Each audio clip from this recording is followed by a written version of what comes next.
वो काम से खेसारी लाल का लालच नहीं है, नहीं दे हमको, जरूरत नहीं है खेसारी लाल का काम। आज तक मैं इज्जत करती थी, पब्लिक में कभी नहीं सोची थी कि मैं ये बात को लाऊंगी, जिस इंसान को मैं इज्जत करती हूँ इतना। अरे कितना बेशरम हो कि हम लोग का धरोहर है पवन सर, भोजपुरी के धरोहर है पवन सिंह। ये सब क्या बोलते हैं, ये लोग क्या बोलते पता है, एक पवन सर के गाने पर रील बनाने के लिए क्या बोलते पता है, तुम पवन के गाने पर रील क्यों बनाई, होता है वो।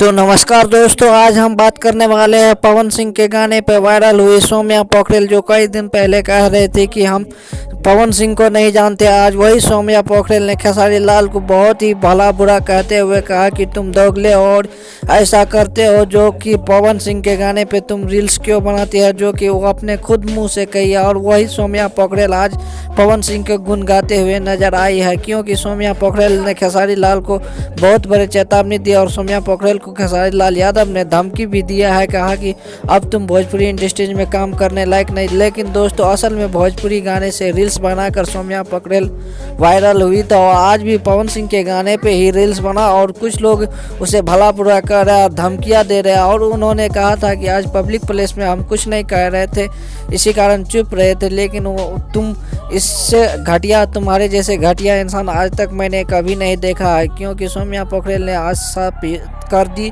और पवन सिंह को जय जयकार करते हुए उन्होंने साबित करते। दोस्तों, तो आप सब भी पावर स्टार पवन सिंह के सच्चे वाले फैन हैं, तो इस वीडियो को दिल से लाइक और चैनल को सब्सक्राइब जरूर कर दीजिएगा, क्योंकि सौम्या पोखरेल ने आज खेसारी लाल को उथल पुथल कर सा पोल खोल दिया। और दोस्तों, सौम्या पोखरेल ने इतना और कहा कि खेसारी लाल जैसे घटिया इंसान आज तक मैंने नहीं देखा अपने पूरे भोजपुरी इंडस्ट्री में। और वो दोस्तों घटिया है तो घटिया रहेंगे ना, उनको क्या कहना है, कभी वो चाचू बोल देते। तो मिलते हैं किसी और नेक्स्ट वीडियो में। जय हिंद, वंदे मातरम। देखते रहिए।